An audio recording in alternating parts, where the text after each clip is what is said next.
If you're still having trouble making macarons, these are some questions I get a lot. Once I opened my macaron shop, I had a lot of people asking me the same questions, so I thought I'd make a video just to answer all of them at once. Don't forget to subscribe and hit the bell to be notified when I post a new video.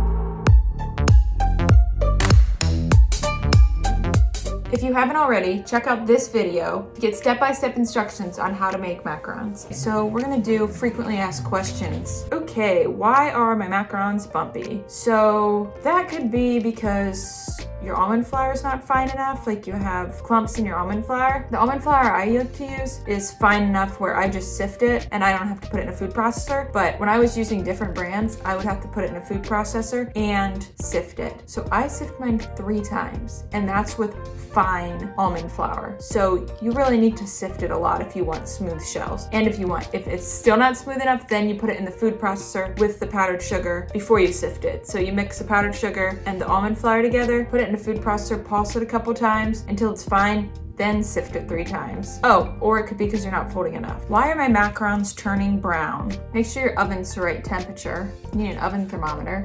Try putting your oven rack in the lower third of your oven.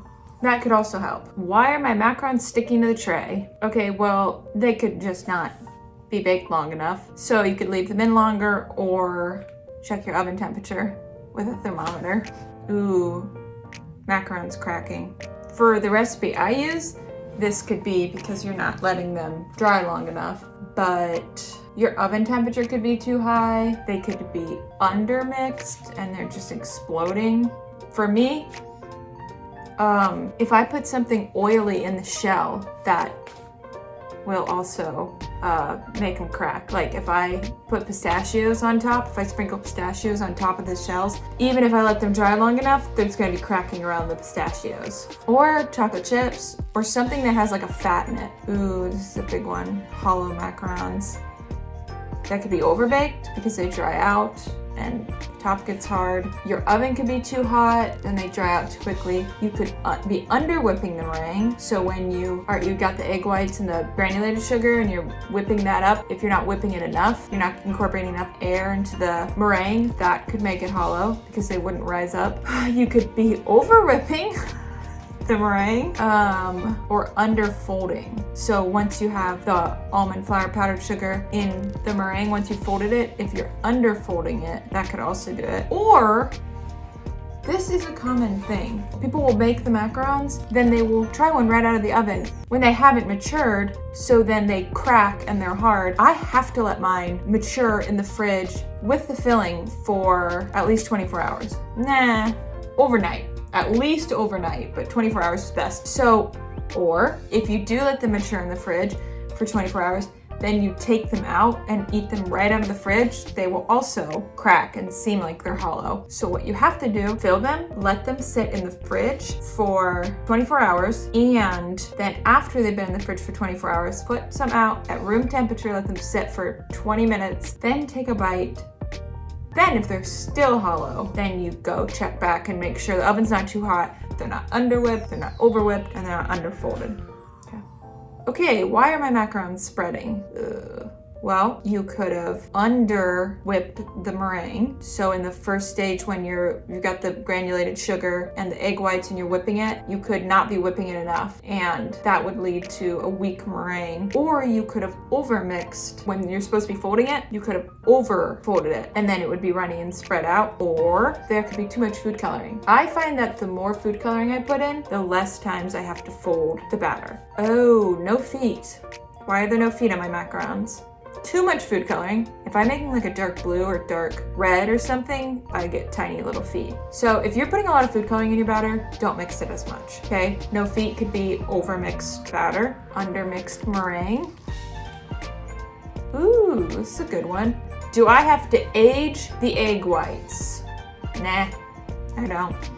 I did try that when I first started, and I thought that was the problem because aging them gets a little bit of the moisture out, but with the recipe I use, you don't need to age the egg whites. Oh, how do I get rid of air bubbles in my macarons? So after you pipe them, slam the tray down. I only do it twice, really hard, but you could just keep slamming it until the air bubbles are gone. Some people will poke each air bubble out with a toothpick, but I'm not gonna do that.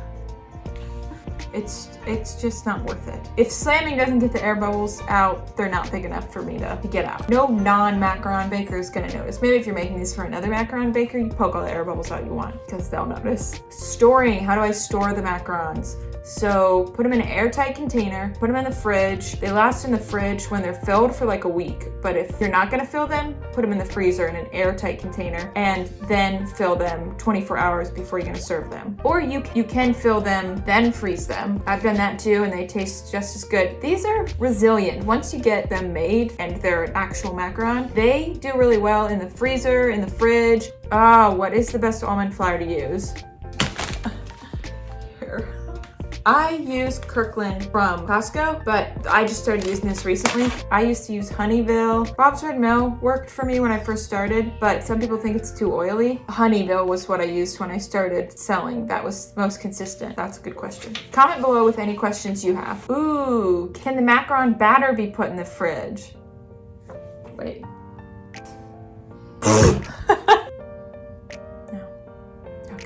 I mean, it can if you don't want to make macarons with it. If you just want a bag of batter and you don't want it to become macarons, sure, put it in the fridge. But if you want the batter that you just made to turn into macarons, don't put it in the fridge and don't let it wait. You have to use it right away. What shelf in the oven do I put my trays on? You put your trays on the lower third of the oven and you can only bake one at a time. At first. You could try it 2 at a time. Worst case scenario, you ruin both batches and you never want to make macarons again. Okay, SLIPMAT versus parchment paper. SLIPMAT. I'm team SLIPMAT all the way. I have in situations where I, for some reason, have extra batter that I didn't know about. I'll do the last couple trays with parchment, but they're always wavy and they're just not as sturdy. I don't know what it is. It just, the shells, the bottom of the shells don't get as sturdy. But you can, it's not, but it does kind of affect the top because it has little waves on the bottom, makes the shell not look perfect when you put it together. But if you don't care about that, I mean, who really cares if the shell's not perfectly smooth? They'll still taste great. Do I flavor the cookie or the filling? Okay, this is confusing for a lot of people. Most of the time, I'm only flavoring the filling. And then once it matures in the fridge, it will seep into the cookie. But sometimes I will flavor the cookie, but it's more for a textural thing. Like I will put cocoa powder in the shell or Fruity Pebbles or any kind of cereal I'm using. Like the cocoa powder in the shell makes it more of a fudgy, cakey texture than it has without it. Oh, hoo, hoo. What do I use to paint on the macarons?